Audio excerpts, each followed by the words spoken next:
안녕하세요. 인생의 어느 계절에 있든 당신의 하루가 어떠하든 다 괜찮습니다. 법과 지혜와 함께 잠시 마음의 쉼을 누려보세요. 나는 오늘 무엇을 먹었던가? 밥 한 끼를 먹다가 숟가락을 멈춥니다. 이 맛은 아니었는데, 어머니가 끓여주시던 된장찌개는 이 맛이 아니었는데, 골목 어귀에서 풍겨나오던 구수한 된장찌개 냄새. 얘들아, 밥 먹어라! 투박하지만 정겨웠던 그 한마디가 세상을 다 가진 듯 든든했던 시절이 있었습니다. 나이 들어 이제는 내가 누군가의 부모가 되고 그때의 어머니보다 더 나이 든 모습으로 부엌에 서보지만 아무리 애를 써도 도저히 흉내낼 수 없는 그 한 그릇의 맛이 있습니다. 오늘은 가슴속 깊이 묻어둔 부모님에 대한 그리움과 그 시절 우리를 살게 했던 따뜻한 음식들에 관한 이야기를 들려드립니다. 영숙 씨 이야기. 영숙 씨는 66입니다. 시장에 나갔다가 가판대 구석에 놓인 달래를 봤습니다. 한 봉지 1,000원. 오랜만이네. 영숙 씨는 달래 한 봉지를 샀습니다. 집으로 돌아와 된장찌개를 끓입니다. 보글보글 냄비에서 김이 올라옵니다. 달래를 다듬어 넣습니다. 순간 코끝을 스치는 알싸하고 구수한 냄새에 손질하던 손이 멈춥니다. 이 냄새, 갑자기 눈앞이 흐릿해집니다. 60이 넘은 영숙 씨를 순식간에 10살 꼬마 아이로 되돌려 놓는 냄새. 가난했던 시절, 어머니는 늘 투박한 뚝배기에 된장을 풀었습니다. 텃밭에서 캔 나물을 넣었습니다. 달래, 쑥갓, 냉이, 고기는 없었지만 그릇은 가득했습니다. 얘들아, 밥 먹어라. 어머니가 불렀습니다. 영숙 씨와 동생들이 식탁에 둘러 앉았습니다. 어머니는 당신 입에는 고기 한 점 넣지 않으셨습니다. 그때는 몰랐습니다. 어머니가 왜 안 드시는지. 어머니가 말씀하셨습니다. 제철 나물이 보약이다. 쓴맛이 나도 꼭꼭 씹어 먹어야 속이 편안하고 위장병이 안 생기는 법이야. 영숙 씨의 밥 위에 나물을 얹어 주셨습니다. 영숙 씨는 이제야 압니다. 어머니가 왜 당신 입에는 고기 한 점 넣지 않으셨는지. 영숙 씨는 달래 한 줌을 집어 입에 넣습니다. 씁쓸하면서도 달큰한 맛. 그 맛이 가슴을 타고 내려갑니다. 엄마. 이제는 아무리 전화를 걸어도 닿지 않는 그 목소리. 영숙 씨는 식탁에 홀로 앉아 어머니가 끓여주신 된장찌개 맛을 더듬습니다. 텅 빈 옆자리를 그리움으로 채웁니다. 어머니가 물어보시던 그 말. 맛있니? 영숙 씨는 혼자 중얼거립니다. 네, 엄마. 맛있어요.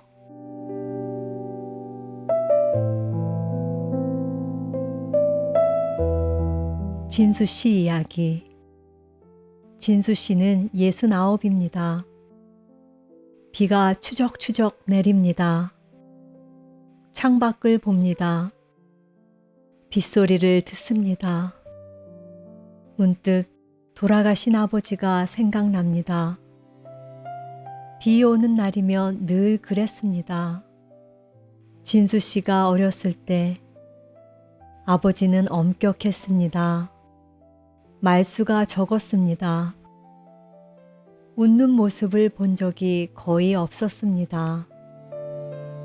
하지만 한 달에 한 번, 장날이 되면 달랐습니다. 아버지가 노란 봉투를 들고 오셨습니다.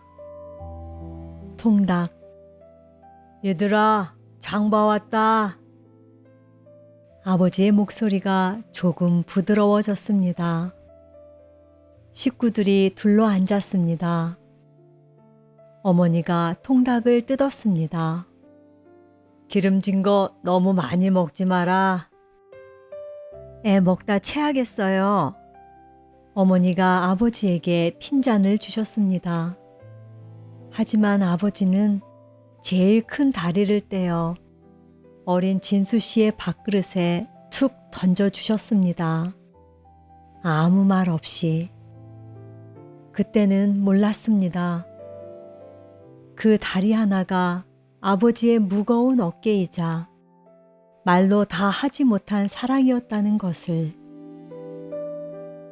진수 씨는 비 오는 창밖을 보며 읊조립니다. 아버지. 진수 씨도 이제 그 나이가 되었습니다. 69. 아버지가 돌아가셨을 때 나이. 이제야 조금 알 것 같습니다.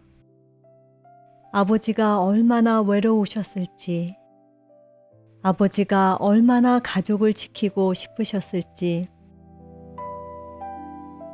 진수 씨는 선반에서 아버지 사진을 꺼냅니다. 손때 묻은 액자. 소주 한 병을 꺼냅니다.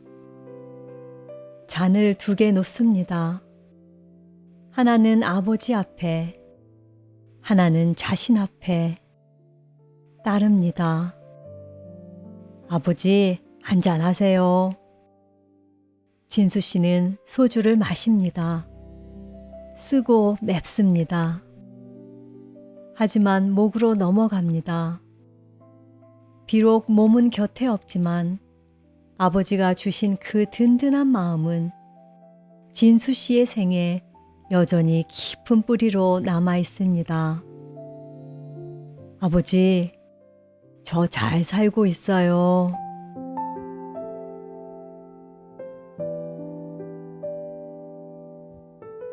성자 씨 이야기. 성자 씨는 74살입니다. 명절이 다가오면 성자 씨는 유독 손끝이 시립니다. 친정엄마가 생각나기 때문입니다. 엄마의 손. 손가락 마디마디가 뒤틀릴 정도로 평생 이를 놓지 않으셨던 그 손. 겨울이면 쩍쩍 갈라진 손등에 글리세린을 바르면서도 딸에게 줄 김치찌개에는 멸치 한 마리라도 더 넣으려 애쓰셨던 분. 성자 씨는 부엌 찬장을 엽니다. 친정엄마가 남겨주신 낡은 함지박. 버리지 못했습니다. 함지박을 꺼냅니다. 쌀을 담습니다. 물을 붓습니다. 손으로 쌀을 씻습니다. 차가운 물. 엄마의 서늘한 손길이 느껴지는 것만 같습니다. 성자 씨는 가만히 함지박을 어루만집니다. 엄마. 성자 씨는 중얼거립니다. 엄마, 거기선 이제 일 안 하고 편히 쉬고 계셔? 나도 이제 할머니 소리 들어. 그런데도 엄마가 해준 김치찌개는 아직도 왜 이렇게 생각이 날까? 성자 씨는 쌀을 씻으며 눈물을 흘립니다. 물에 눈물이 섞입니다. 성자 씨는 이제 압니다. 우리가 그리워하는 것은 그저 음식의 맛이 아니라 나를 조건 없이 세상에서 가장 소중하게 여겨주었던 그 한 사람의 온도였다는 사실을. 성자 씨는 엄마의 함지박에 쌀을 씻으며 보이지 않는 엄마의 손을 맞잡습니다. 그리고 오늘 하루를 살아갈 기운을 얻습니다.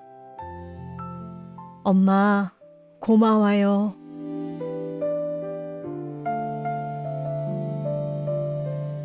들으셨나요? 시간이 흘러 우리 머리 위에도 하얀 서리가 내려앉았지만 부모님이라는 이름 앞에서는 우리 모두가 여전히 작은 아이가 됩니다. 오늘 우리는 달래 된장찌개 냄새에 어머니를 떠올린 영숙 씨를 만났고, 비 오는 날 아버지의 묵직한 사랑을 추억한 진수 씨도 보았습니다. 그리고 엄마의 손길이 담긴 함지박을 매만지는 성자 씨의 이야기도 들었습니다. 이제는 만날 수 없기에 더 사무치게 그리운 분들. 하지만 그분들이 남겨주신 따뜻한 밥 한 끼의 기억이 오늘도 우리가 세상을 살아낼 든든한 양식이 되어줍니다. 오늘 밤에는 가만히 눈을 감고 나를 그토록 아껴주었던 부모님의 이름을 나지막이 한번 불러보세요. 그리고 그 사랑을 먹고 자란 지금의 나에게도 참 잘 살아왔다, 고생 많았다 라고 따뜻한 위로 한마디 건네주시면 좋겠습니다. 지금의 당신 모습 그대로도 이미 충분합니다. 늘 곁에 있는 법처럼 법과 지혜가 함께 하겠습니다. 화면 아래 구독과 좋아요를 눌러 마음을 더해 주세요. 여러분의 따뜻한 응원이 큰 힘이 됩니다.